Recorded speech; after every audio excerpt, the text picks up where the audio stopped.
Greetings, warlocks, hunters, titans, and all the ships at sea. It's time once again for a happy hour from the tower, and I am your host, T. Morris.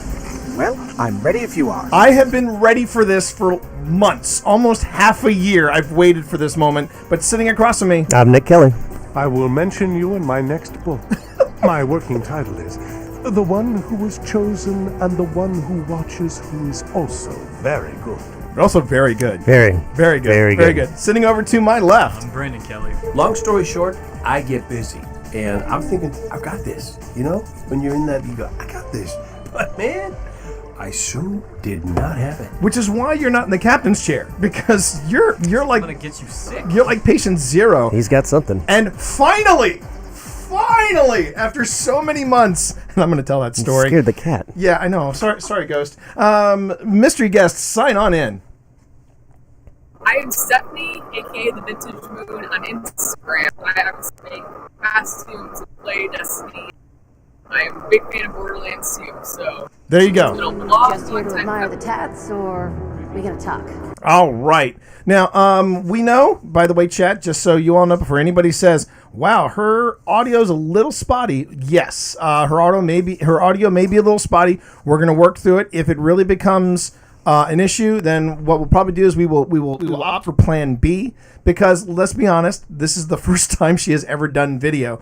But she put a lot of thought in that video. Check it out. She actually set up her stream to be, and this is her first stream too. Oh, wow. Yeah, first stream ever. Awesome. Welcome. And and you know, she's got her costumes behind her and everything. So now I got to put Stephanie on the spot. I've been petitioning loyally. I've been petitioning Stephanie to get on the show for about 6 or 7 months right now, and because she dropped into her Instagram feed, and that's Instagram.com/the_vintage_moon. And I was like, oh my God, your Amanda Holiday is so on point. And I'm going to go on ahead now and just quickly jump over to a slideshow that I've put together of some of her cosplays, and you're going to see it cycle. These are all the stuff that you're seeing right now on stream is her cosplay. And Allison, hi, how are you? Good to see you, gamer girl. And you see that she's really on point with this stuff. But when it comes to her Amanda Holiday, and this again was something like 6 or 7 months ago, I said, I'd love to have you on the podcast. Can't imagine why. And she said, great, let's get her on the, let's make this happen. And we went through a lot of trial and error in trying to make this happen. And it reached a point where I was starting to worry that I was putting off a stalker vibe for her. But No.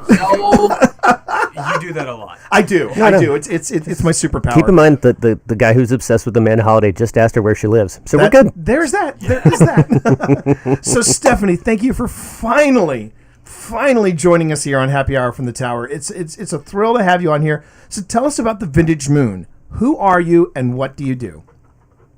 So it all kind of started. I was collecting props and just clothing pieces for a costume for Halloween. It all started with that, and we ended up wanting to go to Cleveland to meet Michael Hall. Huge fan of Dexter. Nice. And I decided to. Can you hear me okay?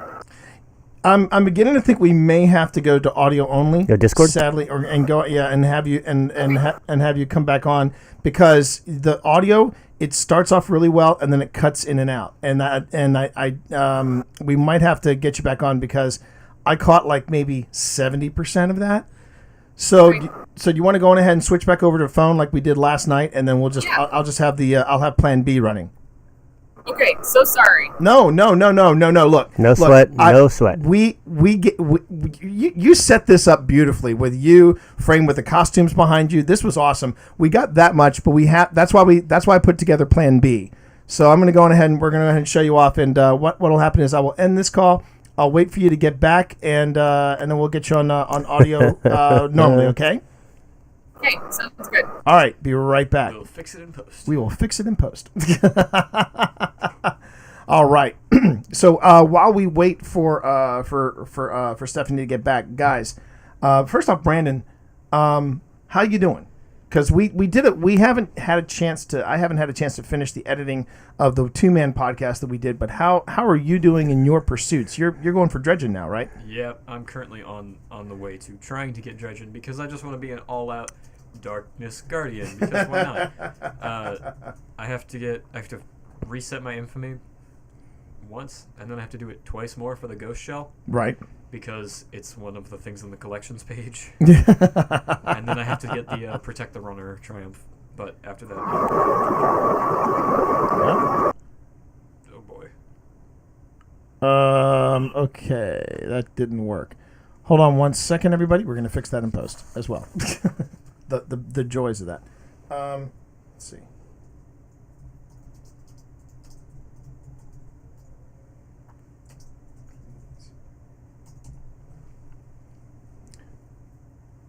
Okay.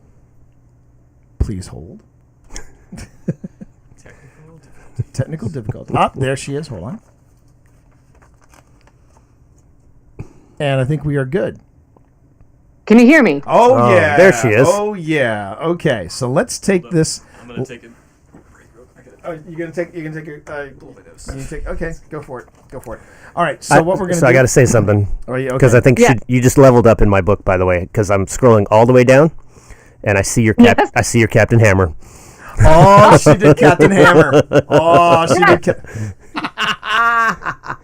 Outstanding. Yes, thank you. I was pretty impressed with that one because it was so easy, and I just needed a quick costume for one of the cons I was going to on a Friday. I only had 3 hours to walk around. I'm like, screw it, I'm doing Captain Hammer. Perfect. Yeah. It's one of those. awesome. It's pretty back of the rack. So sometimes it's difficult to get anybody to recognize that one. But It's like the cosplayers. I'll wait the last minute to Halloween. Well, if I got an old sheet, I'll put together a ghost, and you're done. So there you go. you can always Captain You Hammer. can always It's do the not that Captain hard. Hammer. No. So I love it. So let's take that question again, Stephanie. So again, tell us who you are and what do you do? So, me as a person, I'm actually a veterinarian, and this all kind of started when we were going to go to a con, and I was collecting pieces for Lilith for Halloween, and I went on the website. It was Wizard World Cleveland, and we saw Michael C. Hall was going, and I saw a bunch of people dressing up in costumes, and last minute he canceled. I'm like, you know what? Screw it. Yeah. 3 days I think it was 3 days prior to the con. So all the panels were canceled. Wow. His wife, Jennifer Carpenter, ended up being the only person from Dexter that was going to go. And so I went on the website and I saw a bunch of people were dressing up, and I'm like, you know what? I'm just going to wear it and see what cosplay is all about. Because honestly, I was not familiar with it prior to that. Right. I played video games and everything, but I never got into that world. I honestly didn't know what it was. So That's amazing. So I just wore what I had for Halloween, and honestly, it was so much fun. I never expected to have as much fun as I did because one, Borderlands was kind of old in Borderlands 2, I should say, was 5-6 years old, and I still cannot believe how many people ran up to me knowing exactly who I was. She wasn't even a playable character. So I had so much fun, and now it is a hobby / addiction. Nice. I disagree. That game is timeless. Well, you know what? I would dare say, since now we are a Destiny podcast, it's just like last week. Right. We're a Destiny podcast, but I would be the first one to say Borderlands is a lot like BioShock. There are games that have lasting. You could be wearing a Big Daddy shirt and somebody will stop you and go, "Rock on, bro," because they love that. And I think no matter how old a game is, I think if a game hits a nerve, if a game gets a following, like you said, it's timeless. Yeah. It's timeless. So it is a thrill to have you on the show. Let's go on ahead, Nick. Start us off. So first of all, let me thank you, because every con we go to, they're the same 3 cosplayed characters, female characters. Yep. Right? There you go. Cammy, I can name them. You can name them. go ahead. Yeah, go ahead. Go See ahead. if your 3 are the same. I'm going to say. Harley Quinn, Yes.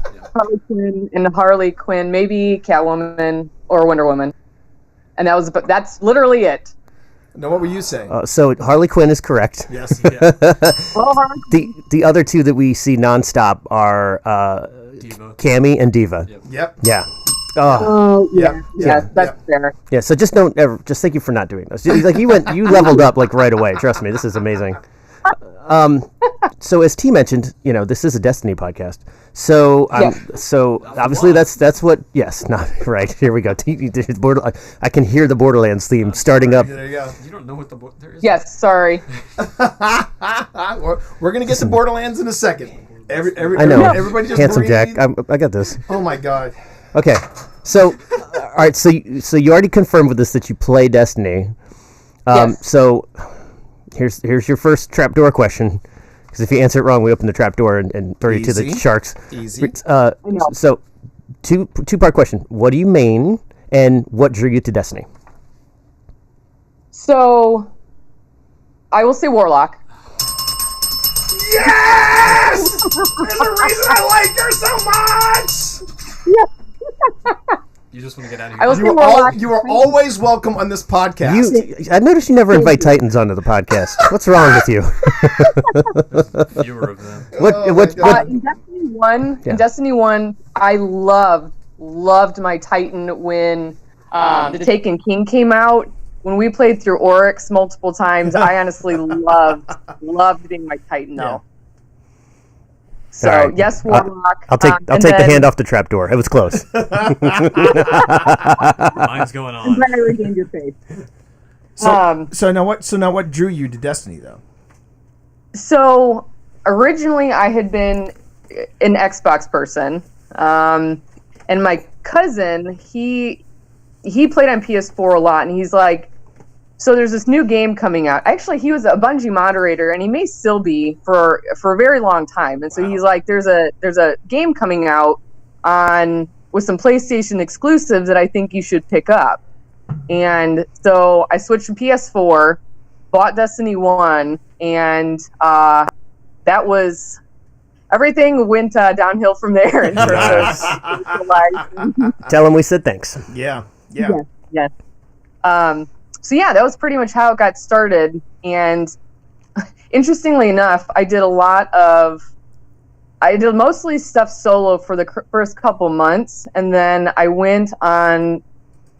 just went on the boards looking for a group to honestly carry me through Vault of Glass. And through that, we met a lot of people one person in West Virginia and probably about 10 people in Georgia. And that actually became my clan until recently. Sad to your face. Everyone kind of spread apart in Destiny 2, but God, I played with those guys. I was just looking. I probably about 1,200 hours on Destiny 1. Yeah. Yeah. Wow. Yeah. You know what? If you have a really solid clan, like we talked about with Danfinity, Yeah. which I might go on ahead and say, all right, we need to get you hooked up with our clan. Yeah. But because Danfinity just wants to collect us all. He's got this He's weird. a Pokemon trainer. He is. He's a Pokemon trainer for Destiny. I first joined Dan's clan, and then Nick and Brandon joined. Dominoes fell quickly. Then our fourth Obi joined. Then Stacia joined, Right. and now. It's She said Vault of Glass, and you didn't throw out a Varix. I did not throw out a Varix because I meant your own. do what? Those are completely unrelated. I know Yeah. Varix is Oh, Prison of Prison of Elders. Elders. Prison of Elders. I'm sorry. It's any Even excuse. I knew that. It's any, That's why I didn't do any anything. excuse to do a Varix impression. So anyway, that's but yeah, with any clan, you're gonna clock in the time. Oh yeah. Yeah. So your cosplays go between both D1 and D2, and obviously you've played both. So which one do you think is more of a challenge to make? In terms of the costumes themselves, Yeah, I like didn't the write the design.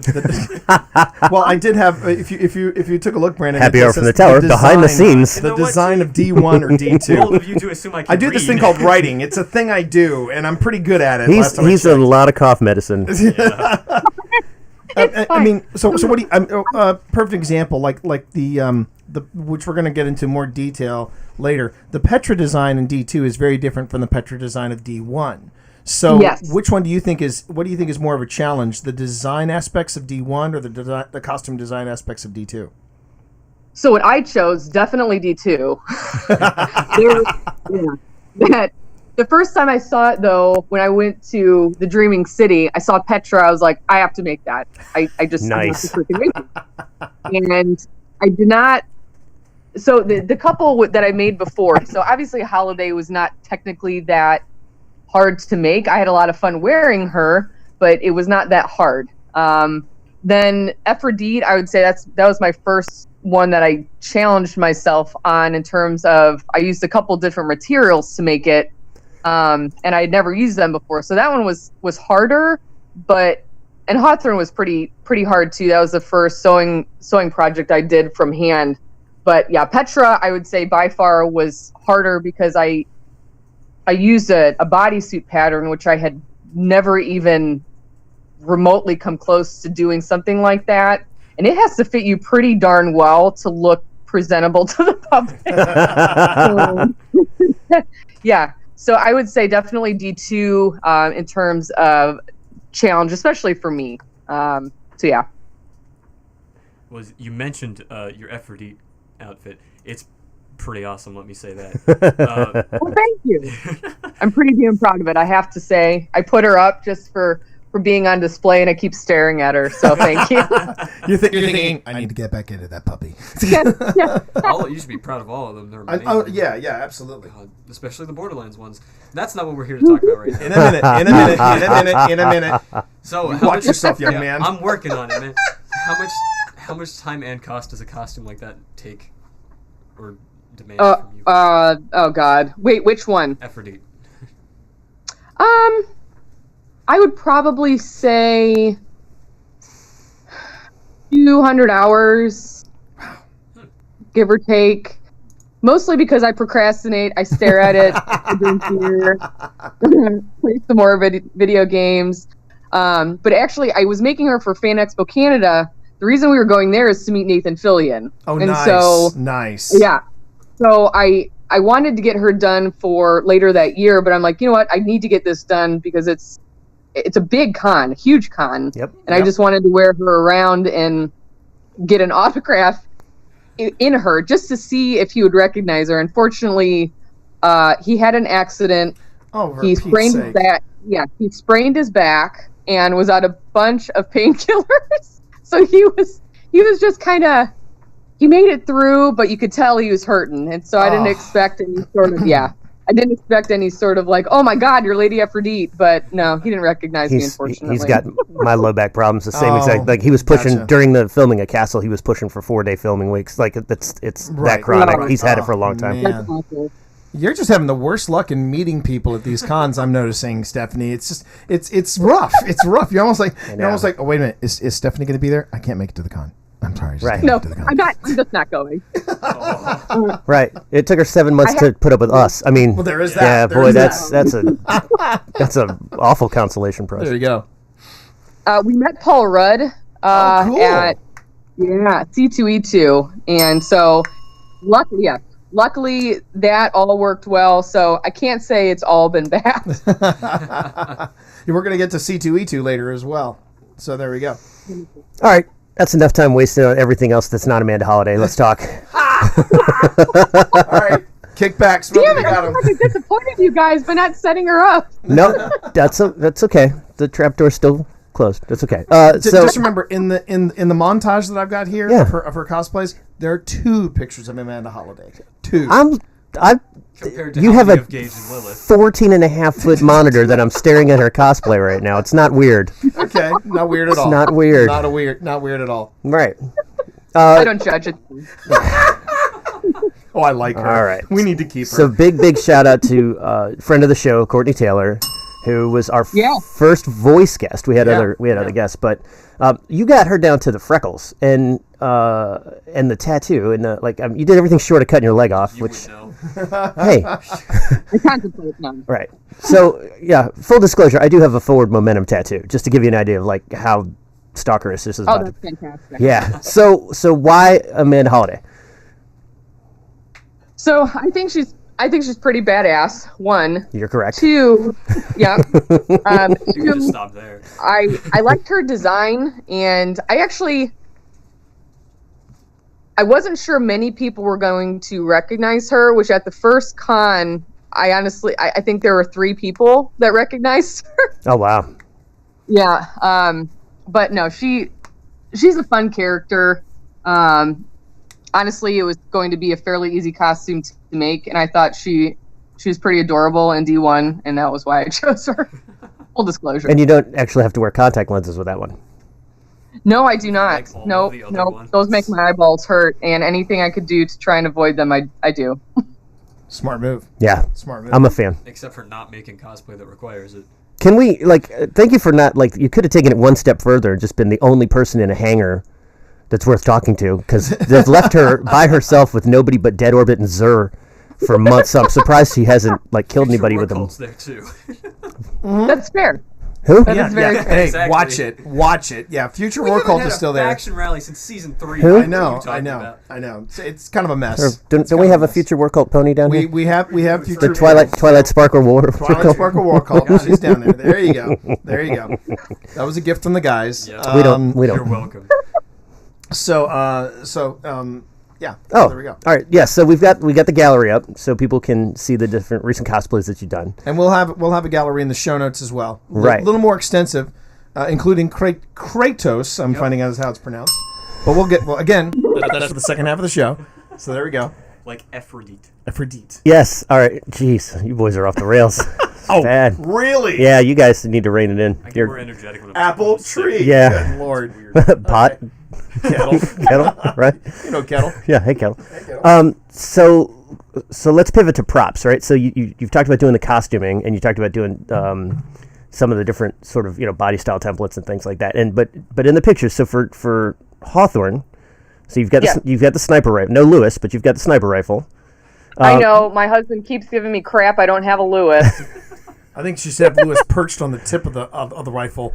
And Oh, you could do that. Yeah. There's very creative Lewises out there, I'm sure. Yeah. You could wheel around a pole with the prop bird on it. Yeah. Oh, that. And put the bird on like a little shaky thing. Yeah. So that so that it's glitching. Oh boy.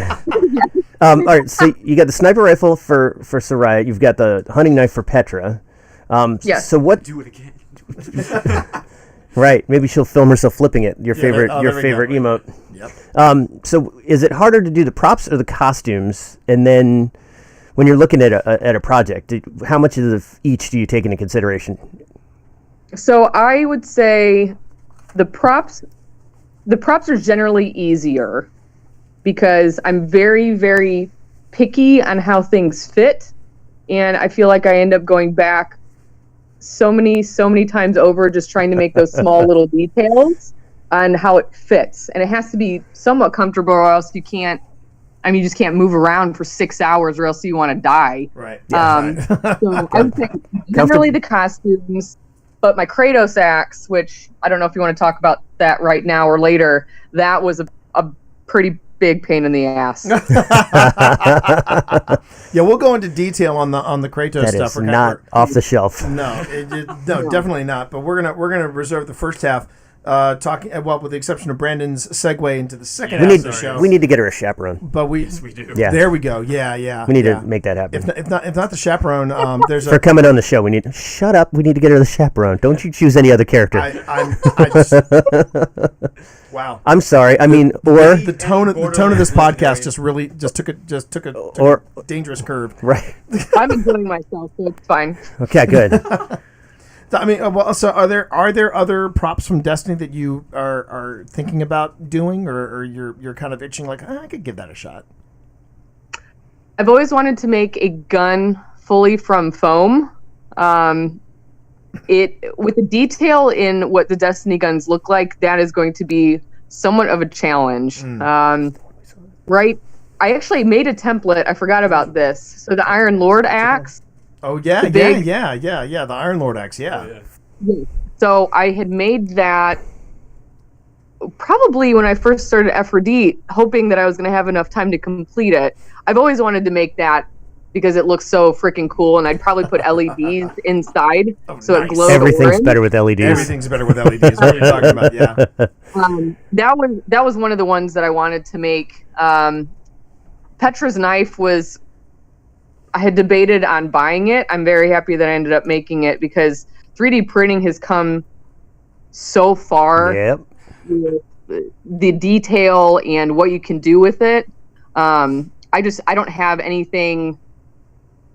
I don't have anything coming up in terms of making a prop yet. There's a lot I want to do, but nothing definitive. And hopefully, if you guys are following on Instagram now, the two girls that I took.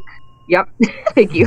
The two girls that I took pictures with, so they were Marasov from D1 and D2. We actually did a photo shoot that I'm so sad we don't have up because we did a lot of amazing pictures with them. We may be doing another Destiny cosplay as a trio, and so I'll let you guys know if in the future what we're going to do with that.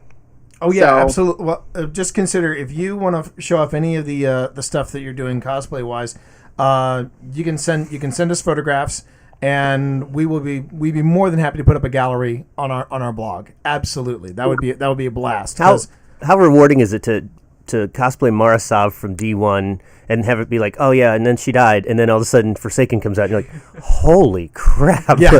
Get that out of the closet. Yeah, no kidding. No, they looked fantastic, and I'm excited for those to be posted. Who was But yeah, the- we were thinking about maybe being bad guys this time around, and I don't know what we're gonna do, Raid but bosses. hopefully we'll be able to come up with a plan soon. There you go. A couple of raid bosses. Yeah. You said Nokris. who was? You're Oh, familiar with Nokris. sheesh. Who was the third? You said it was you and two other ladies. They were both. So it is Raw Sugar cosplay, Raw and then sugar Air cosplay. Bubbles cosplay. Okay. Okay. Following those. Hold on, Yep. I gotta backpedal a bit. So if you're gonna make a Destiny gun, Yes. hear me out. The vintage Hawk. Oh, God. Moon. The vintage Hawk Moon. That's very clever. If That is hey, very if not the vintage Hawkmoon, because of her love for LEDs, why not the Thorn? Why not the Thorn? I'll put an order down for those. Sit down. Sit down, Dredgen. Shut up. We were at Katsucon and Brandon recognized a guy. He just had a generic hunter. It was a Titan. Yep. It's a Titan, but his touch of malice Yeah. was to the point where like both orbs spun Oh, opposite directions and everything. Brandon's like, Wow. it's a touch of malice. And I'm like, what's the touch of malice? No, I remember the touch of. In fact, it's that gun that the Warlock's holding right there. I remember the touch of malice. Touch of malice at a con's usually something different, and it makes you feel sick for 3 days. There is that. Yeah. You don't want the touch of malice when you're in a con. No, Absolutely not. I never got the touch of malice. Not It's at like all. 3 days before the Thorn dropped. I went back Yep. to D1 and got the Thorn. Yeah. For me, and these guys know it, but my gun of choice back in D1 daes was the Necrochasm. I absolutely. It's sexy because it's dangerous. Just the sound. I wrote a short story set in the Destiny realm, and we did it as I did it as a podcast, and I actually went back into D1 and just recorded sounds of the Necrochasm, and I was like, God, I miss this gun. Yeah, no, it is a great sounding gun. Well, I actually didn't get it for a very, very, very long time. So what was so I played with it later. yeah? Well, since we're nerding out about weapons? about weapons and D1 weapons, I mean, do you have a favorite D1 and D2 weapon?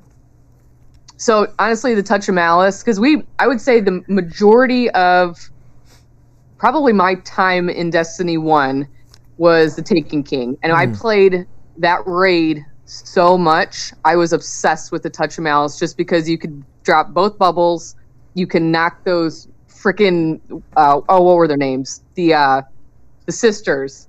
Yeah, I know the You one can you're just talking about. destroy them. Shield Yeah. Brothers? That's And obviously the the Shield Bros. Shield Bros. The sisters, you mean the Shield Bros? Icebreaker was also a go-to. And what was the, and what about for D2? What was your go-to weapon for D2? I'm trying to think.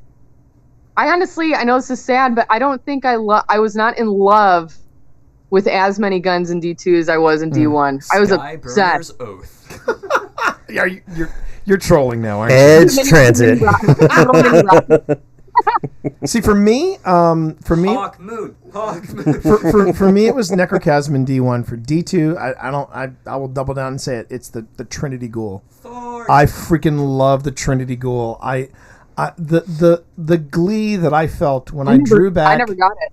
Yeah, I got it as a random drop during the Shattered Throne, and the glee that I felt when I pulled back, let loose, and I saw 5 hive just disappear in a wave of electricity. I was like, oh, I really love this bow. You know the only time I got to use that? What? Guardian Con. I have Really? it now, but Oh. I when we played the Gambit preview, Yeah. that was the only time I got to use the Wow. Trinity Ghoul. Wow. Until like 2 weeks ago. Good times. I found my good times. picture of the guy, so I'm going to post it at the break. Fantastic. Yep. All right. So Brandon, take us to break with our last Yes. question. Yeah. Okay, so Stephanie.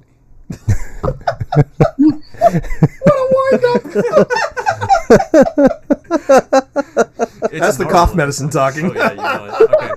So, Stephanie. what, Yes. what other video games do you create cosplay from? Definitely Borderlands, as you guys already know. Yes, winning.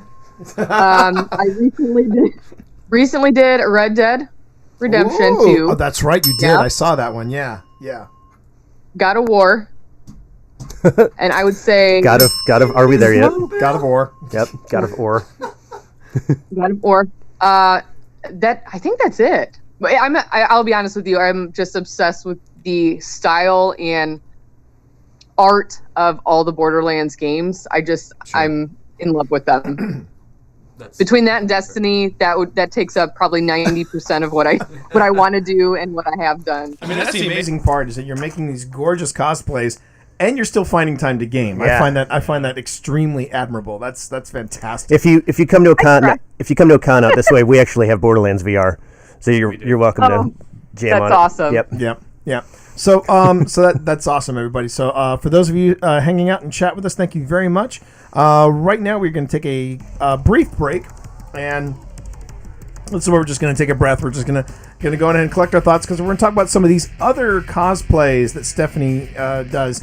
It's amazing stuff. Go ahead and check out her Instagram right after this break. I need to send you that one And we're clear. yeah. from Vegas. Well, we're clear already. Good. Okay, yeah. First There's up, another half to the show. Don't leave. Yeah. So right now, this is the extra content that I was talking about. We're just kicking back and we're chatting away. This will not be on the podcast released episode, but we will. Yeah, we will. If you we're just chatting away. swipe- Oh my god. Well, you'll see a turn when you first get to the. Oh yeah. Well, no, or I can just hold down the image like that. Look at you, just teaching us many things. Oh, that's. You didn't know Wow. how live photos were? I know how iPhotos work. Not you. I didn't know you could hold down a button on it. Why would I ever do No, that? you just hold the You picture. just hold down the image. Why would I do that? Because it's a live photo. Yes, It's a but- live photo, you noob. You've had Welcome to Old Man Kelly learned something new on his iPhone. That fucking trapdoor works I'm two so ways. by the way, What'd you say? about the freaking audio and the video. I feel so bad that my shitty computer. No. Really? No. It's Stephanie, don't worry about it. We that's why we have a plan B. we have more moving That's why we have a plan B. more moving parts than a Lego Death Star. You're fine. And yeah, I mean, I tend to the thing about the thing about podcasts. I will tell you straight off the bat, and these guys can attest. I like it complicated. I mean, I've got a soundboard. I've got You can't write a book about it if it's too. if it's too easy. Easy, Yeah, yeah. exactly. So there's that. And that's not a joke. He actually did write podcasting for dummies. I did. And Twitch for dummies. And Twitch for Dummies. So I need to get on both of those because I don't know what in the hell I'm doing with either. So. well, I could tell you about a set of books that will treat you right. I will tell you right now. That was gonna be my next question. So have you thought about Twitch? You're talking about getting onto Twitch. I mean, because honestly, yeah, what cosplayers like to do, and yours would probably be a little easier to manage than say a game, unless you wanted to game your stuff. Join T at 4 in the morning. Yeah, well, no, 5 in the morning. Thank you. Not in her 5 in the time morning. zone. Well, yeah, in her time zone. She's Eastern. Oh, Yeah. Anyway, so dang, there goes my joke. so anyway, Anyway, What are we doing? well, right now this is the freeform part, so we can be as loosey goosey as we want. And vulgar. By the way, Unicorn says welcome. So Unicorn's a regular in my stream. Well, Hello. So yeah. So what some cosplayers do, I've seen they do a 2-camera system, where one camera is pointing at them, and then they have an overhead camera, and the overhead camera is like showing whatever canvas they're working on. So it can be either the design of the costume, or they can go into the actual crafting of the costume and stuff like that. Yep. So have you thought about doing that, or are you just curious about it, or what? I would say I'm curious about it. Twitch curious. Yeah. I feel like with my job unfortunately gets in the way a lot of with my fun time, because it literally requires no creativity, and so this is just kind of my outlet. And there's so much competition on Twitch and any sort of streaming service that I feel like if people started to join, I feel like I'd let them down because I don't do things as consistently as a lot of people. So I don't know. I'm curious about it, and I would love to do it. I fear it would not be more of a consistent thing with me. Right. So yeah, So- I've thought about it, and it may happen, but So here's the thing, and yes, this is a shameless plug. I did write the book Twitch for Dummies. It goes into all these concerns. It goes into all these little details. If you want to take a look at it, it's available at the bookstore near you. By all means, go ahead and check it out. that's impressive.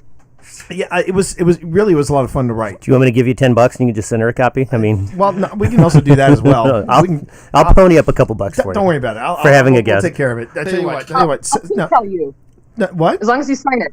Oh yeah, I'll sign it. PayPal you and you sign it. Yeah, you bet. Go ahead. Fine. Yeah, do that. We'll do that. We'll make that happen. Sure. Fantastic. All three of us should sign it. No. We're not in that one. We're in the other one. Yeah, we're in the other one. Remember, there's podcasting for dummies, and yeah, honestly, the leap from streaming to podcasting, it's a skip and a jump. I won't do it. What?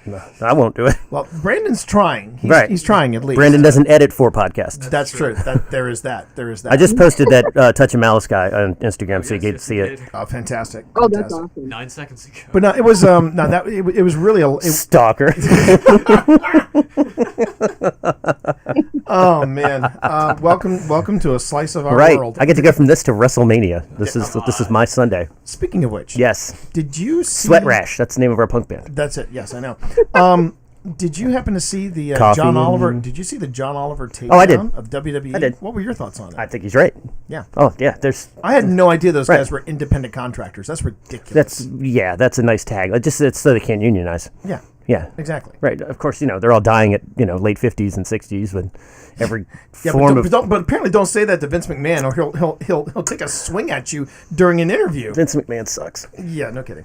All right. Anyway, But the New Day is awesome. so but here's the other thing I want to say real quick, because Yes, it is. There really wasn't a place for me to shoehorn this into the interview, but you know what? God bless you for being a vet, for being a veterinarian, because not a combat veteran, but a veterinarian. They're two different They're things. two different things. But Very true. it's, God, I mean, I love you guys. I mean, in fact, all three of us, we're all like major cat Yep, and dog yeah. owners. I got 3 cats. These guys have a small. We have 5 rescue cats and a dog, and we streamed last Dog year. thinks She is a cat. Right, and streamed last year after we went to Big Cat Rescue down in Tampa Bay. Yeah. For to raise some money for them.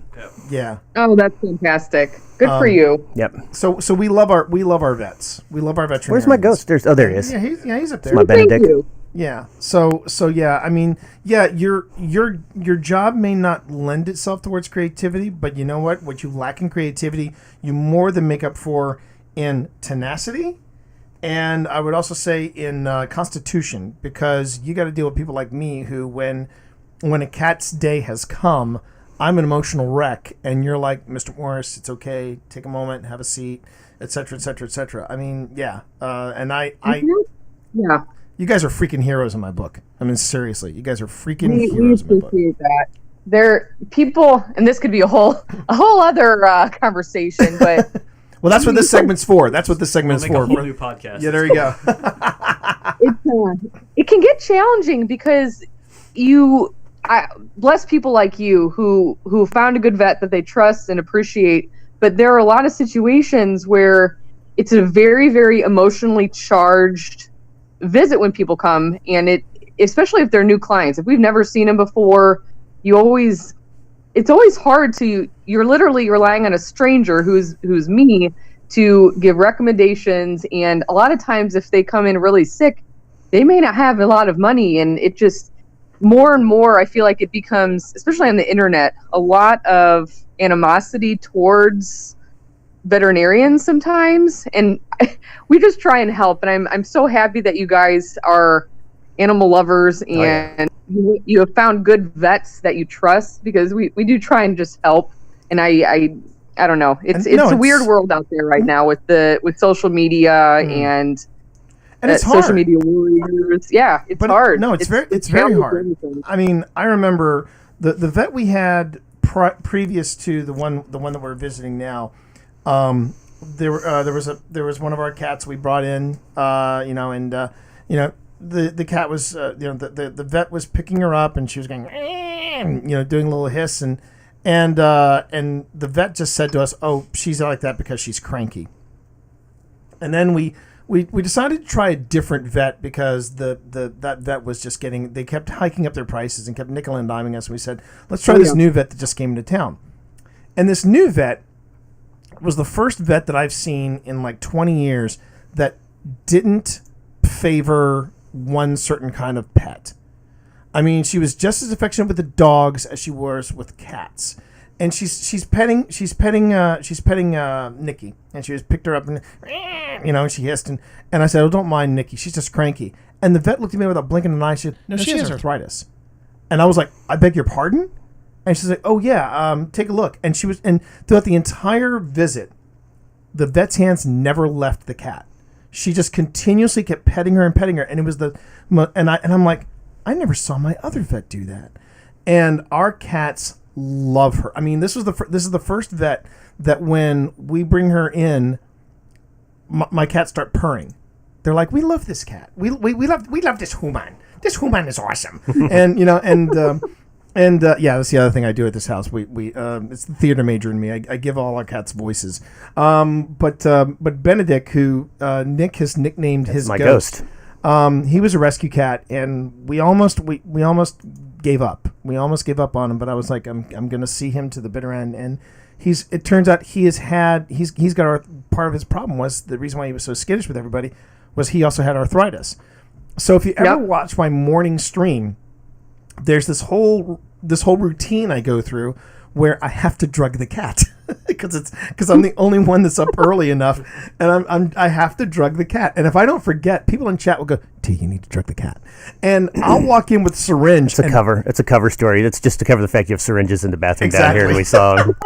What a fantastic owner. Yeah, but the worst bit is that I'll come in with a syringe after I take a break, and Benedict will be like, "Oh, not this time," and he'll just go completely stealth, and I'm like, "This little shit." So I gotta ask. It's a good cat. So I gotta ask, what's the weirdest pet you've ever had to tend to, and you're just like, I'm in over my head? We don't do exotics, quote unquote, at our practice, mostly because it's crazy. They require, you can kill them with certain medications that you can give to dogs, cats, and they'll be fine. But if you give a guinea pig a certain antibiotic, you'll kill it. And so it takes a different vet to, I would say, one, you have to do the training, and two, care for them adequately. I could read a book and figure out how to treat something, but usually requires one that went to school for that. Wow. That being said, there is a client that we have who rescues possums, and I would say, yes. Wow. So there was a blind, deaf possum that was not doing well, and it was hissing the whole time, freaking me out. But we got it treated, and it started to do better. Wow. It was crazy. That's wow, a blind deaf possum named Helen. Wow, that's just what? Too soon? Too soon? Get off the stage. Womp womp. Okay. Hey, chat. Remember, we have a guest here, so if you got questions for her about being a vet, Dude. about being about costuming, or she anything like cosplayed as Barf. that. What? Wait, I did. I must have missed this. Hold on, I got to see this. Who's the skeleton face one that you got going on over here? What is that? thing? It was supposed to be a White Walker from Game of Thrones. my I just God. did a test makeup. Yeah. That's so funny. Barf. Barf, and Captain Hammer. This is very deep There's some nerd deep balls cred. you got She's there. got some nerd cred. That's awesome. That's awesome. So Yes. Thank you. Thank you. So, well, actually, Unicorn asks, how long have you been a vet? I graduated in 2013. Oh, wow. So You're young we're going on, 6 years. 6 years. Nice. Congratulations. That's awesome. That's so Thank awesome. you. Again. You guys rock. Yeah, we do. We And love- roll. So what? End roll. End roll? Yeah. She said you guys rock. It's from Kung Pao, Enter the Fist. Oh. No, but it's just me. No, it's not you. It's been a long time since I've seen Enter the Fist. Right. He goes, I rock. End roll. End roll. Yeah, there okay, you go. got it. Okay. All right. I want to be then called think- Betty. Here we go. That movie's Gopher Chucks. See, you haven't had to deal with Gopher Chucks as a vet. I bet. No. You would have led with that. Yeah. Yeah. All right.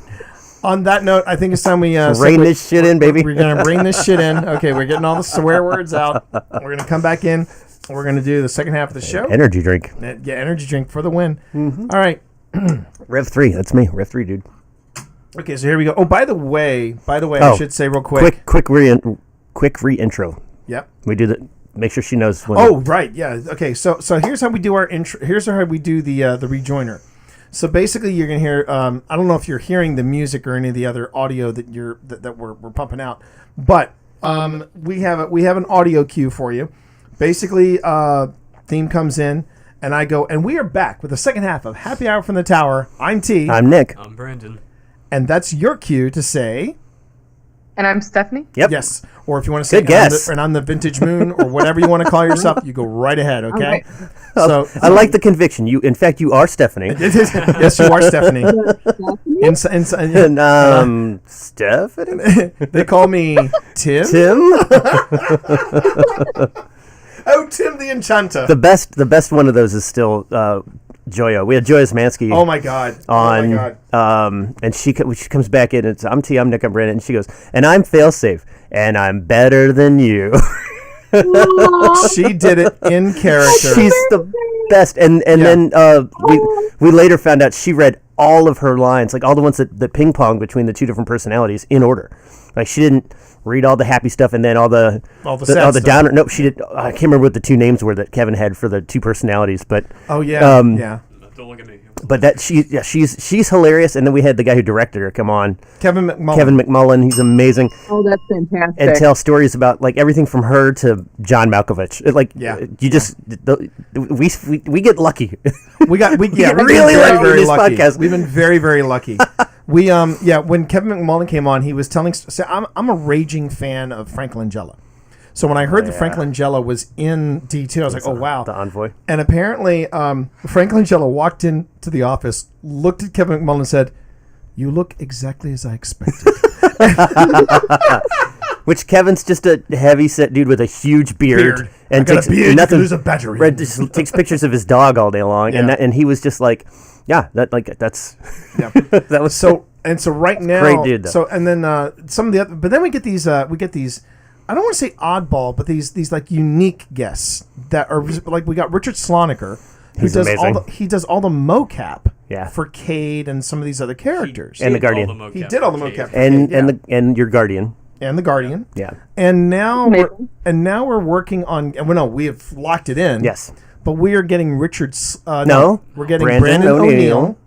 And Brandon O'Neill did the mocap for And the voice. and the voice For Aldrin. for Aldrin. From that's fantastic.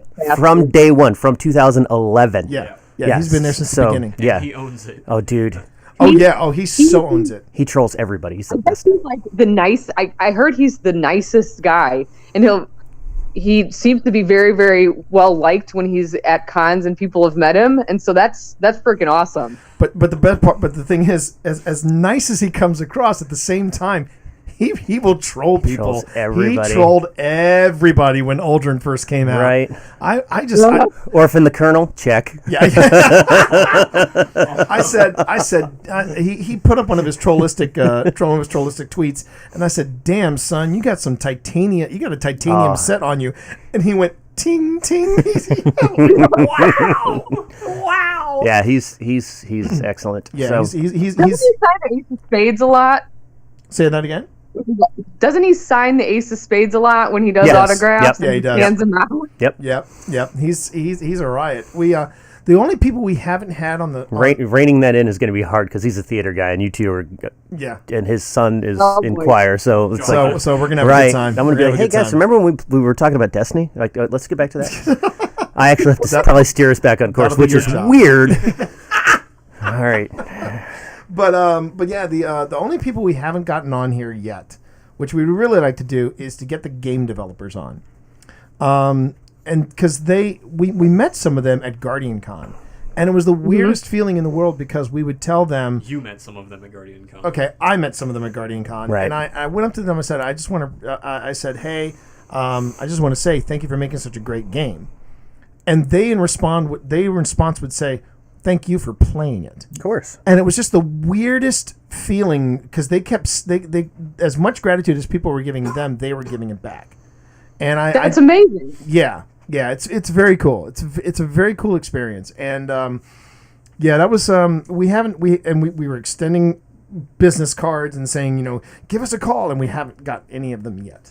But the funny thing is, both Joy, Sissy, and Courtney have all said, guys, get on these guys' show, and it was very sweet, very sweet. We have a champion with those three. I think we do. All right, are we ready to get back to it? That's badass. All right, Right? everybody ready Yours, to get back to it? not mine. Ready. Yeah. We're quoting the last word on the side of the podcast. Okay. And we're back. Oh, wait. Yeah, That's not my line. So just remember, so you'll hear me say, and we're back with the second half of Happy Hour from the Tower. We do the intros, and after you hear Brandon, that's when you come in. Ready? Yep. All right, here we go. Here we go. We're heading back. It's let's see. So yeah, 3, 2.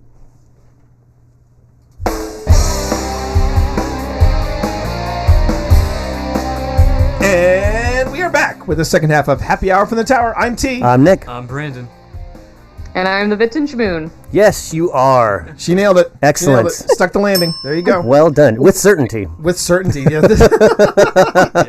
They call me Stephanie. They call me.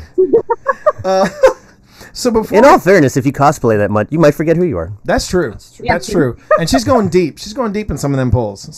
Right. I'm my own best friend. There you go. So before we talk about some of the other cosplays you have, I want to talk about your Petravenge. I want to talk about your Petra because, man, did you knock that out of the park? I mean, thank you. Wow. And it's funny because when I was trying to find some other pictures, so because one of the things I'm going to put in the gallery on the show notes is a side by side of the of Petra from the game and then your Petra next to one another. Because it's amazing to see how hard you knocked it out of the park. I had to double take. Yeah, I know. appreciate Sure it that. was That real. thing was my baby for a long time. It's just beautiful. It really is. And now I'm curious: are you wearing contacts in that or no? I am. So Wow. it was yes. So I didn't anticipate this. And I know it seems stupid, but when I was making the costume, the makeup I use airbrush, so it doesn't take me terribly long to get ready, but what I didn't take into consideration on the ease of wearing it was when you put an eye patch on and you are not used to walking around along with a contact in the other eye, I honestly, for the first 45 minutes, the people I was walking around with had to guide me. I couldn't even see Wow. where I was going. Wow. So, yeah. Amazing. So with my eye patch, that was a challenge. And then the contact on top of it, it was just a blue. I don't wear contacts usually, so I'm not used to them. It Right. was just a blue tinted one. So yes, I'm wearing contacts in that one. Amazing. Petra Murdoch. Well, since you mentioned it earlier, you were talking about the airbrushing, and that's the thing Yes. that I've heard other cosplayers talk about, that skin tone is one of the hardest things to get even. So was that, I mean, how did you manage, because I remember hearing from this one, I've actually heard it from several cosplayers, when they say, what is the hardest one you've ever done? If they've done She-Hulk, they're like, that's it. And they go, why? Why She-Hulk? And they said 2 reasons. 1, I had to be in great shape. And 2, it was getting the skin tone even, so it didn't look splotchy. Right. So how did you, was that tough, making your skin awoken? It was, and it was. So you'll see when you look at pictures online, there's kind of a blue that you want to try and avoid, where you look like a Smurf, but Like my hair. Yeah. So I had to mix white and blue to try and get just a pale blue is what we were going for. Right. And I mixed it, trying to get the right tone. And the first layer looked a little bit weird, so I ended up putting 2 layers on. And honestly, to me, in the pictures, it looks a lot less blue than it did in person. I'm happy with it, but it takes a lot to get that right tone. And I would agree with all of them that getting that right, to make it look not splotchy, to make it the right look, to make sure you don't look like a damn Smurf, that was a big challenge. And I ended up using some glitter to try and get that sparkly appearance. Hopefully the pictures we get back shows that, but yeah, it was fun to do the makeup. It was a challenge, though. Very cool. Yeah, Very so cool. on the topic of makeup, we need to get to another game that we've been hinting at. Sit back, everybody. It's time. It's the Brandon and Stephanie Let it show. happen. And there's a Let word, it happen. There's a word that's more than 3 syllables in this next sentence, so it's gonna take me a minute. Your cosplays match the rotoscoping effect. There we go. Nice job. That Nice the, job. the game is known for, and so how hard is that to recreate? The what? I'm the- sorry, you kind of cut out. It's the rotoscoping look. It's that where the outlines are really intense. Like the really Oh, yes. Yeah. Are you talking about Borderlands? Yes, we're Yeah. talking about, yes, we are How talking, we are finally talking about Borderlands. It's like how they drew. There we go. That's how they drew There we go. Destro back in the GI Joe cartoon in the '80s. That's what it is. That's exactly what it is. Or that's how they draw Archer now. That's exactly Oh, yes. right. Yes. Good call. Okay. They honestly, that is by far my favorite art style. And usually, I don't know how other people do it, but I just like doing the bold black lines on all the regular outlines of the. Yeah, I saw the Angel one, and I gotta say that's amazing. And the angel. Yeah. Yeah. So with the costumes, that's usually how I start, and then I just start to kind of shade or do highlights in areas where you put it on and where there's folds. And so I just like trying to create that, I guess, cell shaded type of look. Right. Um, Right. And the makeup, usually what I end up trying to do, and Angel, I was just playing around with that, but it was one of my favorite looks. You do the same thing with your face and your makeup. And so I would just there's a clown white powder that you can do from Ben Nye. And those were the highlights where it honestly looks like the video game. The highlights aren't just a little lighter, they're almost white. And then I usually use eyeshadow to just do the shading areas on there. So I honestly think it's easier to do that in a costume because you can cover up mistakes a lot easier. Versus like Petra, the white on I don't even know what it is, the vest, I guess you could say. Mm-hmm. I mean, if you F up one of those seams, everyone's gonna see it. And so with Borderlands and that style, it's a lot easier to mess it up a little bit, but still can get an amazing looking costume that looks very cartoon-like. Well, that was going to be my next question, because I've seen people do this rotoscope effect, not just with Borderlands, but also with the earlier mentioned Archer. I mean, if you do a search for Archer cosplays, there are people that not only put the outlines in their face to make them look animated, but they'll even go so far as put it in the actual costume itself. Have you ever tried doing that, or is that part of what you were saying, that you can get away with a little more with the costume if you're trying to give it that look? I mean, I haven't tried that specific, but I've seen a lot of people do that very, very bold style. I just kind of go around with a black either paint marker or just a dark fabric paint. But yeah, with Archer, it's even more bold, and some of those costumes and cosplays are absolutely amazing. It is, yeah, they are. I'm trying to think off the top of my head what the most impressive ones for people to look at. I can't remember. Okay, so I'm gonna kind of add in my own question in here. Go for it, man. Go for it. Me too. Yeah, can we talk about your gauge? Because not only is that like flawless, but the death trap. Oh yes, that probably has to be my favorite costume. I got say.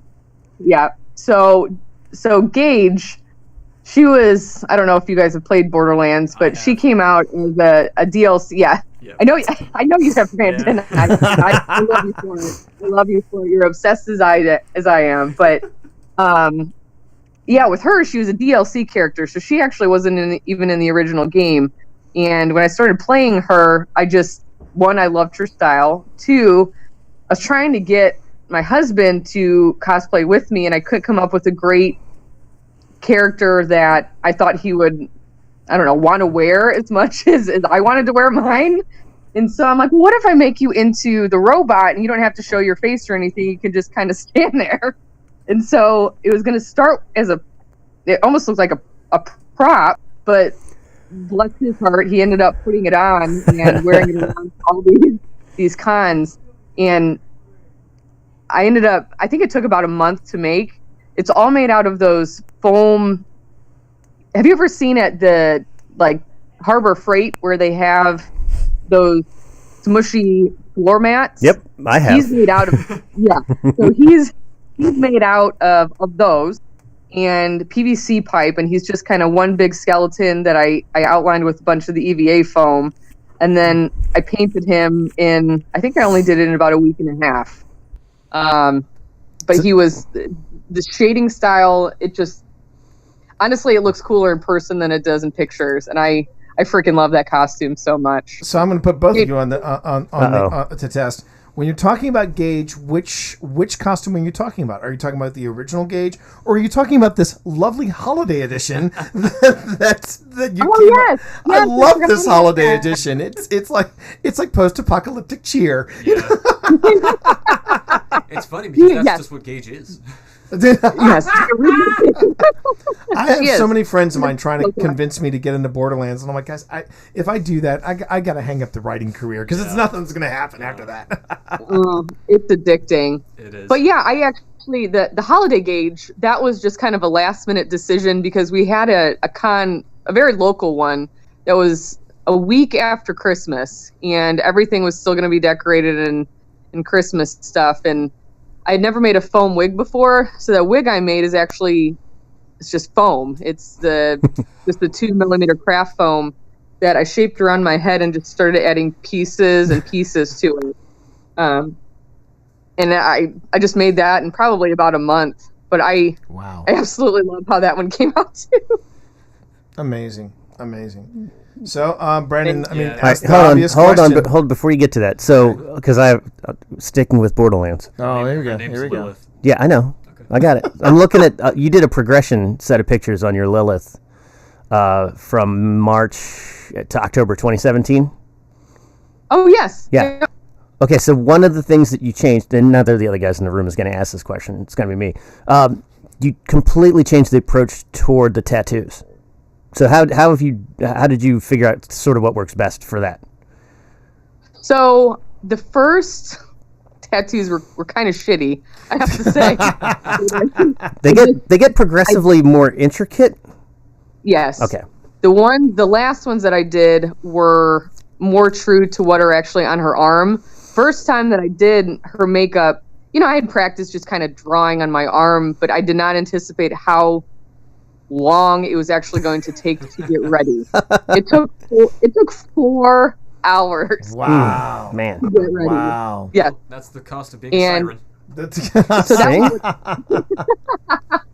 that was the last part of the costume that I actually did, and so it was a little bit rushed. And so once I knew how long it was going to take, I anticipated and planned for some time. The one that's the darker blue, I think I can't pull it up on my phone yet. Yeah, I got it. I can see it. The middle one. Yep. That was actually at Fan Expo Canada. I did her there too, but I forgot my paint at home, and so we ended up scouring the floor trying to find some sort of body paint that would work. So that's why that one's a darker blue. Yeah. And then the last one I did was the last time I wore Lilith, and that was, I would say, truer to what her siren tattoos look like in the actual game. They're very, very detailed. Yeah, looks really good. And, hey, thank you. Have you ever at a con had to use one of the folks who's walking around with the cosplay repair kits? Absolutely. So yes. And bless their hearts. It was yes. Oh yeah. Yeah. The first time I ever saw that, it was actually an entire room. It was at a steampunk convention, and they said this is our triage room. If you've got a costume and you busted a cog or you need something adjusted. Right. There are no simple steampunk costumes. Yeah, there are no such thing. No such thing. When someone said to me, "Have you ever thought about doing a steampunk guardian from Destiny?" I'm like, "No, no, because I can't afford." Oh, it'd be so badass though. Oh, it'd be incredibly badass. But I mean, we had a cosplayer on a few episodes back, Phoenix Fatalist, and she priced out one of her armor suits at like $2,100, That's before shipping from the Ukraine. And I'm sitting there going, if we wanted to steampunk that up, we'd double it. Yeah, of course. We'd double it just for the weight alone. But I interrupted your question. I'm sorry. Well, no, actually, I'm going to interrupt now because I'm going to derail the whole Borderlands love fest and talk a little bit about Kratos. Why and God of War. We only had one more question on Borderlands. I know, but I think it's pretty obvious. The question was, are you excited about Borderlands 3? Duh. Yeah. No. Okay, so Thank you for that. I swear to God, I'm going to be there at midnight, dressed up as one of the new characters. Hell yes. Yeah. You're gonna be the new Mode siren? and Flash. Eight-armed siren. We're gonna go to GameStop dressed up, and I don't Fantastic. care if I have to work the next morning. That's what I'm doing. Do the Fantastic. long-haired Maya. Oh yeah, she is beautiful. She is. It's got a tear to my eye. So Rick with the saxophone. So I want to Calm down. I want to talk a little bit, man. You guys, I want to talk a little bit about a specific prop you have from God of War. First off, you're Kratos, and again, Boy. which is That's good. which is great. So to give you an idea of why we're talking about God of War on this stream, I do this thing on occasional Fridays when my wife is up for it called Philippa's Freaky Friday, and what we do is we flip the script, and my wife takes the mic, and then she plays God of War, and instead of her heckling me when I play Destiny, I heckle her while she plays God of War. That is fantastic. Oh, we have a great time. It gets ridiculous, especially when we're trying to kill dragons. But anyway, so I'm looking at your Kratos, or as we like to call Kratos, Father of the Year. And I'm looking at this LED axe, which I now have to desperately show my wife and go, "You got to see this to believe this." So first off, what kind of batteries does it take, and how long did it take you to craft that? So they're actually AA. I totally made a mistake. 3 AA batteries. Yep. So now we know what powers mana. AA batteries. AA batteries. I made that joke. Boy, go to the Walmart and pick me up a large pack of AA's. Duracell only. Boy. So I started with the axe handles actually PVC that I took and sanded down with a rasp to make it look like wood. So actually sanded it down, used the rasp, and then dyed it with wood stain, and it came out very impressive. So if you ever have to make a wood project that you don't want to use actual wood that's going to be outside, do that, and it actually looks really realistic. But anyway, so that's why I started with that, and then the actual axe itself is just super thin EVA foam, so the craft foam on top of plexiglass. And when I was doing this, I didn't I didn't plan great in terms of if the LEDs went out or had an issue. I basically fed them up through the hollow PVC pipe in between the plexiglass of the axe itself, so the quote unquote metal part. Right. Fed it through so it glowed super nicely, and then I had the battery pack attached to the bottom, but I glued everything with really strong contact cement so it didn't fall apart. Uh-oh. 2 days before Gen Con, it starts flickering. Oh no. Oh no. Oh no. So then the LEDs no longer lit up. So I had kind of a minor mental breakdown, even though this is not life or death, but I worked so hard. And probably at this point it took me 50 hours to make what I had. Oh, man. And Wow. yeah. So it ended up I worked on it for at least 4 hours the next couple nights, trying to get it ready before Gen Con. So less than 100 hours, but a lot of sweat and tears went into that stupid act. More tears than sweat, obviously. Yeah, yeah. But yeah, the end result was amazing, and I'm sorry that the video didn't quite work. The audio for your video didn't quite work because holy cow, seeing it, and then I went back and I played the video, and I'm like, oh my god, it does different colors. that is astounding to There you me. go. Gives her an excuse to stream. There you go. Even more of an excuse to stream. There you have it. Well, thank you. Okay. So Nick, how about the question on commissions? I'm looking at the axe. It's amazing. I know, isn't that great? There was a guy at Katsucon who had the Monado from Xenoblade, and it actually, like, depending on where he moved the trigger on the handle, it was the different symbols inside of the actual sword, because it was like different pieces of plastic would slide up, but you would never see that. Right. Oh, The it's so cool. ingenuity in cosplay. Okay. Let's hang on. What of all the things that you've created, what do you think, or more to the point, what is the most ingenious cosplay, whether it was prop or a concept or what have you? What do you feel like is the most ingenious cosplay you've ever seen? Ever seen? Yeah, you. Yeah. Oh, She thought you were going to say ever done, so she was all geared up for you to say her stuff. yeah, you can start there, Stephanie. You can humble brag. It's okay. Yeah. Well, yeah. This is a great place to humble brag. It had to be at the C2E2 Cosplay Championship. So they fly people in all from around the world, and it's whatever wins at the country, they try and get them to compete there. Right. And last year, there was I think it was a Diablo 3 costume that was over 10 feet tall. It had smoke it had smoke coming out of it. I need to see if I could find it. It also had LEDs throughout the whole costume to make it glow. Wow. I don't understand how people do that much lighting and making sure that everything lights up, smoke effects, being able to stand on stilts. I mean, the presence of this costume was absolutely insane. I'm gonna find it. I mean, I can give you one. A friend of mine did. She actually went to C2E2 a few years ago dressed as Smaug, but she did it as a concept. She was wearing like she had the a necklace that was supposed to be the Arkenstone around her neck. When she extended her arms, she had leathery wings. So she wasn't cosplaying like in a giant Smaug outfit. She was cosplaying as Smaug. She had painted on herself dragon scales in her arms and all this stuff. And, oh my! And then she had this beautiful dragon headdress, and the because she was an actress, she was doing body movement and things like that. And she wound up being on IO9, being featured on IO9, which was a big step for her. But what about you? When you look at your body of work, going back to humble bragging, where do you feel like your innovation shines? Is it in the Kratos where you had the axe? Is it in the body paint with Petra, or is it in the Borderlands stuff? What do you think?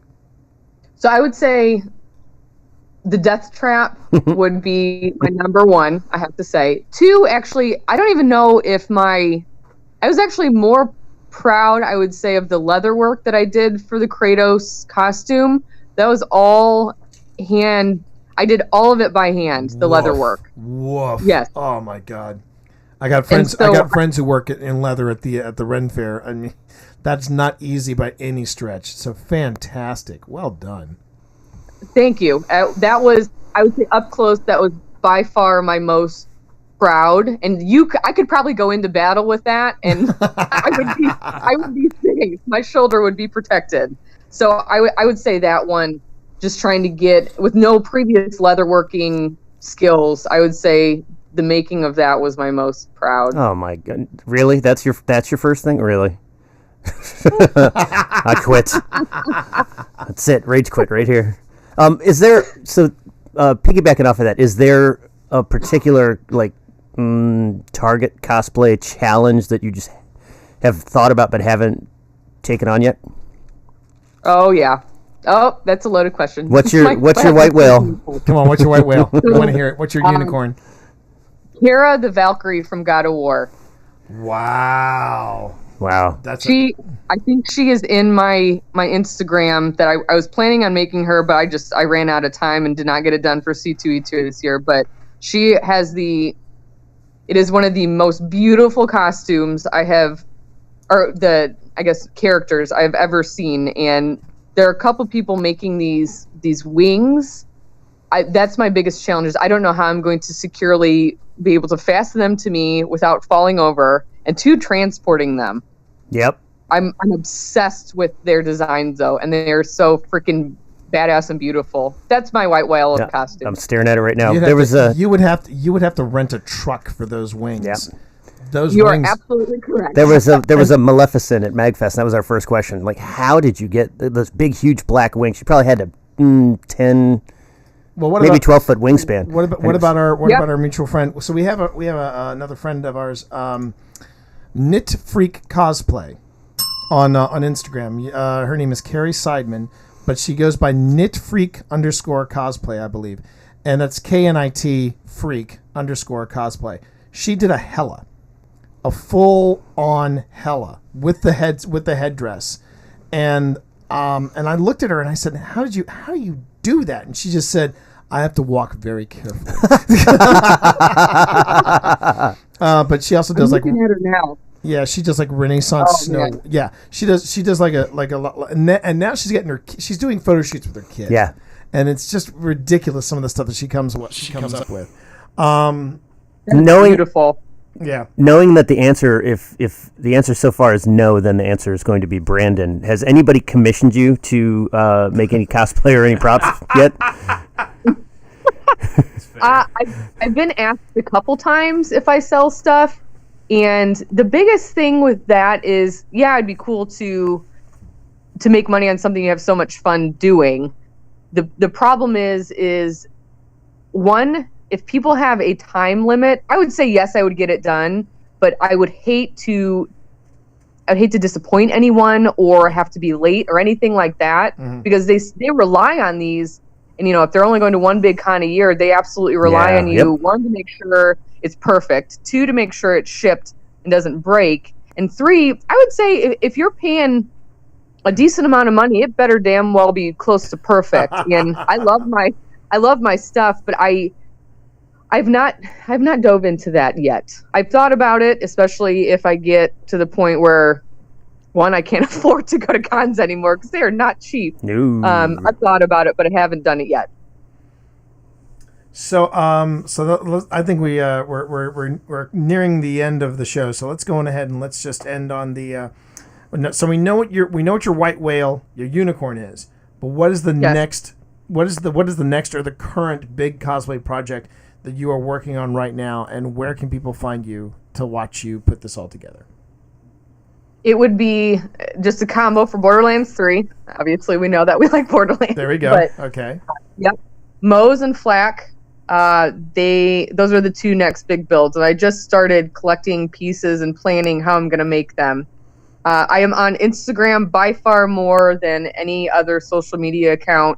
It is _vintage_moon on Instagram. Yep. So feel free to follow me. I give trick pointers, how I make things. I'm not the best out there, but I'm more than willing to help if anyone is thinking about getting into this wonderful hobby. So Well, I will say this. I will say this in closing. If I were to look at this interview, I would say worth the wait. It was so much damn fun having you on the show, and as I was hoping, it was you came to play. You came to play, and it's a little frightening how easily you fit in with us knuckleheads here at, That's right. at the tower. I had a lot of fun. No, well, Thanks for having me, Oh, guys. it's our pleasure. And listen, if you ever decide you want to come out further east, we can give you guest rooms. We've got MagFest. We've got Awesome Con. We've got places that would love to have you here. Just want to say that. But in closing, if you like what you're seeing, if you love having us around, by all means, make sure to stay in touch with us. You can do that at podcast@happyhourfromthetower.com. You can leave us a voicemail. You can leave the Vintage Moon. You can leave Stephanie a voicemail at 703-791-1701.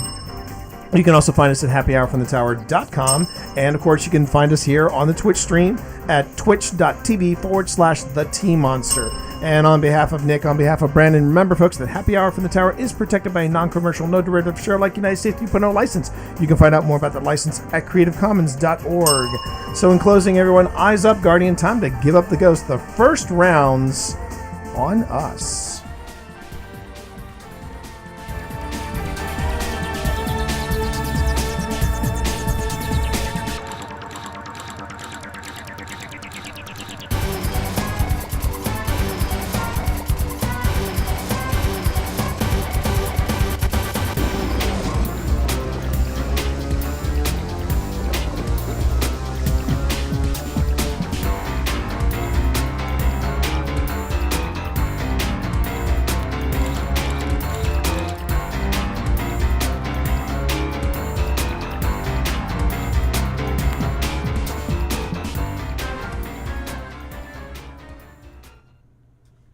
And we are clear. Oh my God, that was so much damn fun.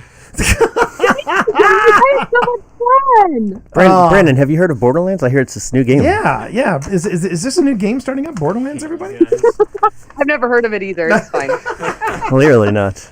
So this is where we just kind of sit around and we just shoot the shit and chew the I fat. want video. Like I can't tell you what I think would probably be more entertaining to watch, which would be the first half hour of Stephanie in the Petrovenge, one eye's covered and the other's a blurry contact lens, or I'm tripping downstairs. I can't see. I'm running into people. It was great. or the death trap. You'd be like, honey, don't go anywhere. I'll be right back, and just see like, oh, we lost him. Like, or better yet, going, you okay in there, honey? Look, to quote Shazam, I hadn't figured out how to pee in this thing. What are you talking about? He just doesn't go. He just stands in a corner and he'll just hang out. And then it's so funny because he can't really see if little kids come up to him. Oh no! And he has no peripherals or he can't look down. So there have been multiple children that either like just come up to him and start touching him, that not knowing that it's actually a person. Or they try to shake his hand, like the big arm. I've had that as Master Chief. Went back when you were in elementary school, and I had the Halo suit, and it was like same thing. Or the kids who would come up and try to punch you, like like dude, this thing is plastic, and I don't own it. Stop punching me. And meanwhile, and my experience that is with the Renaissance Fair. I was one day my character wound up being, for whatever reason, in the presence of the king. And we were going from point A to point B, and I got a glimpse of what it was like to be the king at the Ren Fair. 5 steps. Can I take a picture? Oh, 5 steps. Can I take a picture? Lord, yeah. 5 steps. Can I take a gotta picture? give him 2 hours. And it was like it took me like an hour and a half, and I remember we got to the backstage, and I just went, oh, and I look at Bill, and Bill's like, "Welcome to my world." I mean, it really was an amazing experience. What's the weirdest or most deepest back of the rack costume you've ever worn, or role you had to play in a public event or anything like? And Stephanie, it goes for you too. Like other than Barf, I mean, I don't know if there's anything further more obscure than that. I would say Barf for sure. For me, anyway. Barf, yeah, that's that or Barf and Captain Him are pretty deep down there. I was Jeffrey the Giraffe once, and it was because a kid had. Hold on, no. A kid won the $5,000 shopping spree at our store. And so they shipped the suit. it reeks. Let me tell you, it doesn't get dry cleaned every time. And then they go, all right, so we need somebody who can be animated and and so then they're like, okay, well, we got to wait for the news crew to show up. Oh, then we got to and the kid only has 5 minutes to run around the store. So by the time he's done, it's like an hour and a half in. I am sweating buckets. This suit smells awful. It's too short for me. You're smelling your sweat, right? But then plus 50 people prior to you. Yeah, whatever other Super 8 motel flavor has been ingested. So the head bolts on, so it's digging into my collarbones. Oh my God. By the time I get out, I'm in the break room. I take this thing off. It looks like I just got out of a sauna. And my really, really sarcastic manager, this guy Denny at the time, he comes in, he goes, you're only supposed to do 20 minutes at a time at that thing. I'm chugging ginger ale and Gatorade, two-fisting. He goes, yeah. I'm like, couldn't get out of it fast enough. It's just awful. I think for me, the weirdest... My friend was annoyed at a Domino's opening. Domino's? Yeah. I'm trying to remember some of the because I did, as an actor, I had some weird gigs, and at the Ren Fair things got also particularly peculiar because you're dealing with the general public and you're trying to keep character the whole time, right. And at least at the Maryland Renaissance Festival, they're big sticklers on that. They're like, you gotta stay in character. Actually, the weirdest thing that I was ever asked to do. Yep. And I remember thinking, this is when I was trying to make my decision. Am I going to go in the route of a professional writer or the route of a professional actor? Right. And a touring company of Ragtime was coming. Oh wow! Okay. Okay. Yeah. And they had a white panel van, an advertisement for stunt double. So I was intrigued by it because I was big into stage combat. And I show up with 4 other actors, and they said, okay, here's what you're going to do. You're going to get into this the stunt you're going to be in is going to be this. It's when Houdini does his famous escape from the collapsing iron crate. And I was like, okay, and they said, you're going to go on ahead and you're going to fit yourself underneath this iron plate. And you'll be able horrifying. So far, so good. So far, so good. Yeah. And then they said, okay, and then this. How do you feel about spiders? Oh, I'm just kidding. Yeah, wait for it. Then you're going to be able. They said, as far as breathing, don't worry. There's a quarter-sized hole you'll be able to breathe through. I'm like, okay. And then they said, and what's going to happen is that the iron crate is going to collapse, so it looks like the crate falls apart. But he's not in it. He's it's all the illusions. Like, okay, fine. So far I'm tracking. Everything's fine. Yeah. So then they said, any volunteers? And I said, sure, I'll volunteer. So I was the first one in. The space that I had to crawl under to try to get and the only way to get the stunt to work is you have to crawl. You had to get most of your body underneath this metal plate. There was so little space for me that my chest, my pecs, could not pass underneath the plate. So I said, well, I guess I can't fit. I come out and they go, well, do you want to try it? You want to try a second time? And I said, sure thing. But then the second guy was like, I'll go. And you would have thought this guy's life depended on getting underneath that plate. He got underneath the plate and they said, okay, I'm now going to ease the plate down. So literally the guy was covered in metal and there was a quarter-sized hole he breathed through. And the woman said, are you okay in there? And the guy was like, yes. Oh God. And I'm sitting here going, and she looks at me and she goes, do you want to do it a second time? I said, okay, let's just take a moment here. I got a couple questions. One, is this crate on the ground? She went, no, it's suspended 50 feet over the stage. I said, oh my God. Yeah. Well, wait, it gets better. 2, do I get a curtain call? No. 3, do I meet any of the cast? No. 4, do I get into the program? No. I'm out. Right. See you later. Bye. Right. That's pretty crappy. I mean, I didn't get a SAG card for this bullshit. That's exactly what I was thinking. That's exactly what I was thinking. But and then of course I got a phone call saying, "Hey, we want you to be a guest at a con in Toronto." I was like, "Oh, okay, let's go." And then from that point on, go. I never looked back. But one thing I did want to say, I know you've just met us, but like I said, seriously, we got guest rooms. I want to hear her story if she's got one. Oh, that's right. I'm sorry. Go ahead. Do you have a weird like a weird costuming story or a weird cosplay story Or a character story in or general? character story? I was asked.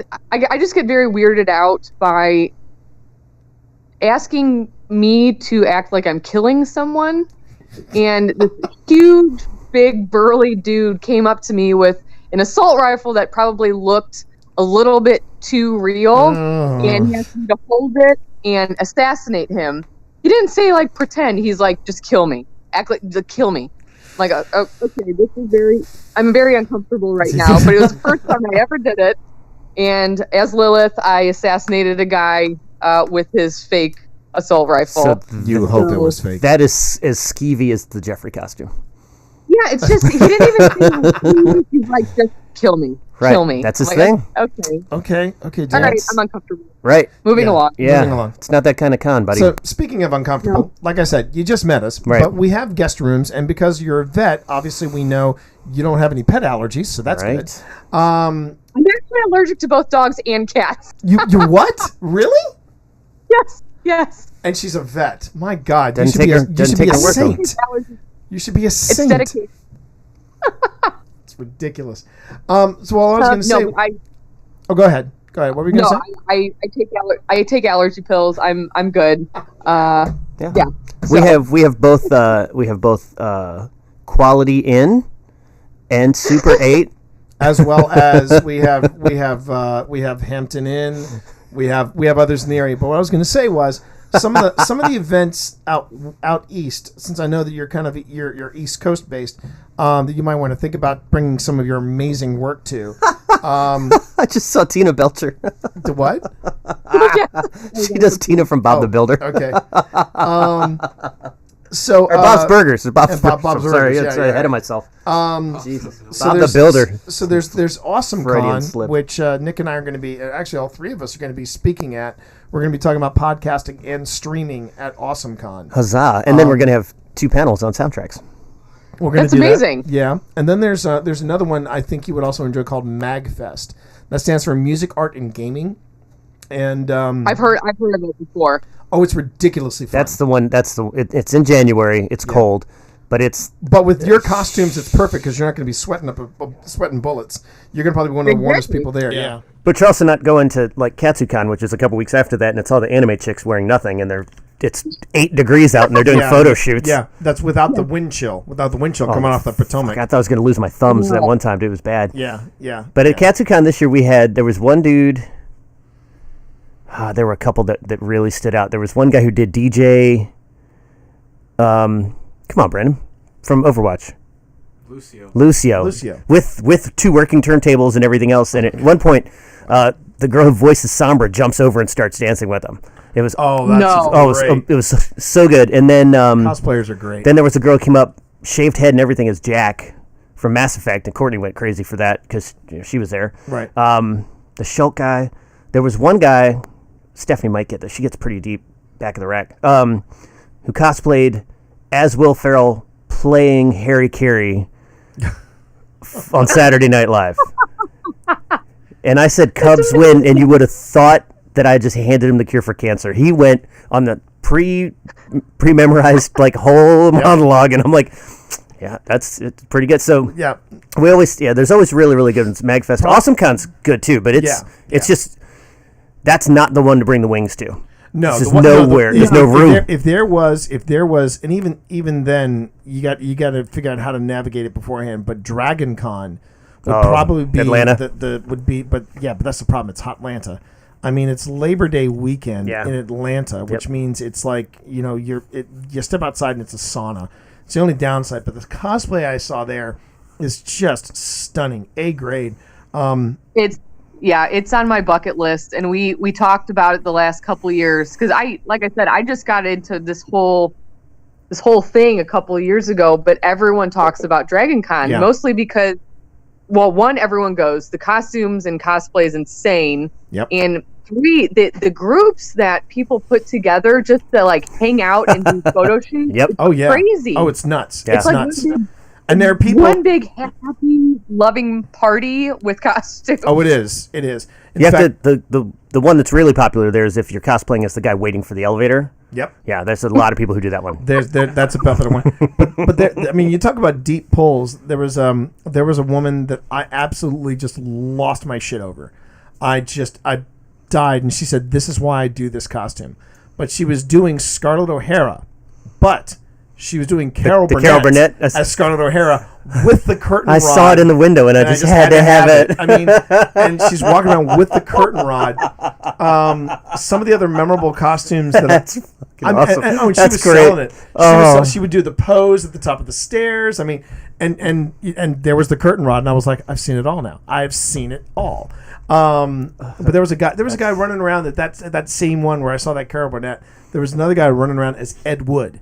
Really? In the cross dressing Ed Wood, Right, with right. with the Angkor sweater and the film reels, and I was like, that's commitment right there. That is a deep pull of deep pulls, and That's why I love it, because you have people from, like, even if you don't like video games, there are so many things that people yeah. will see and just absolutely fall in love with, and it just makes you feel so good when someone loves something as much as you, Yeah. and they run up to you and can appreciate, one, the costume itself, and two, you just geek out so hard about what you both love. It's the best. We stopped in our tracks at Super Smash Con 2 years ago just because there were two girls dressed as ice climbers from Super Smash Bros. We're like, ice climbers, like it's not a hard costume, but it's just like, because I always play ice climbers because I'm stupid, but They're the best characters. it was so funny. and what about the one? You talk about commitment. There was this one cosplay we saw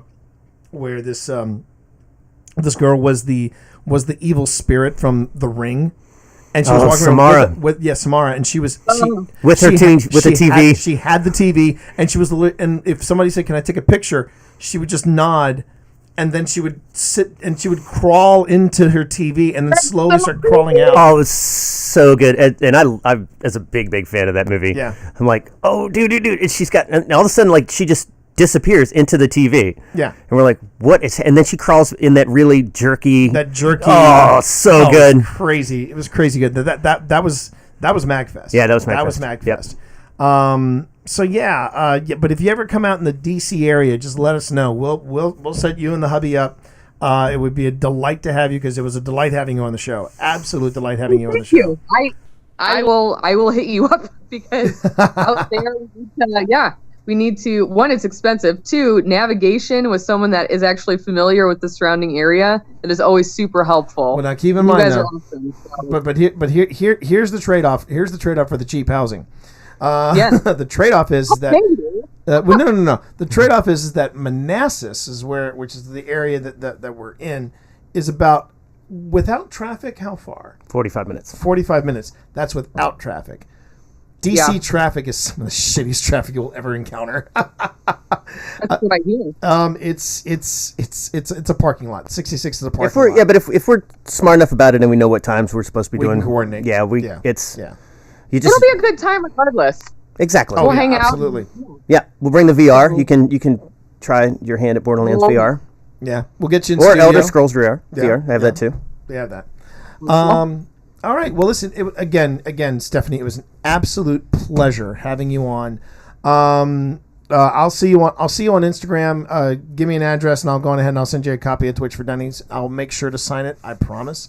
That's And again, thank you so much for being on the show. We really do appreciate it. No, thank you guys. It was an amazing time, and again, thanks for having me. All right. You take care now. Okay. All right, you guys All have right. a good one. You too. Bye. That was fun. Hashtag fake freckles. Sure, you say that when she gets off the air. No, it's on her hashtag. It's her hashtag? yeah, I'm watching on the her Amanda Holiday. Yeah. Good stuff, everybody. Good stuff. Well, Chad, thank you very much for hanging out. We really do appreciate you sticking around with us and just enjoying the time. She was an absolute hoot. But now we're going to go on ahead and wrap up stream as well. I'm just going to let all hosts do it. Gonna go watch some wrestling. You're gonna go watch wrestling. I think Pip and I are gonna hit the gym, and Kiddo is gonna work on her math. So, Not my kiddo. My kiddo's going to work on. Dude, no such thing. What are you going to work on? Dead by Daylight? have you finished up the? Have you finished up your Dredgen? What's that? Kill a Mockingbird project? I take it. We haven't finished the book. Oh, well, there We you did have it. Romeo and Juliet first. Oh, course you did. R&J. Hopefully you watched the DiCaprio R&J, not the one that Zeffirelli did back in the day. It's a little pervy back in the day with Zeffirelli. Oh, okay. Well, good and bad. Yes. All right, everybody. You guys take it easy, and it's been a real pleasure. Take it easy. Good night.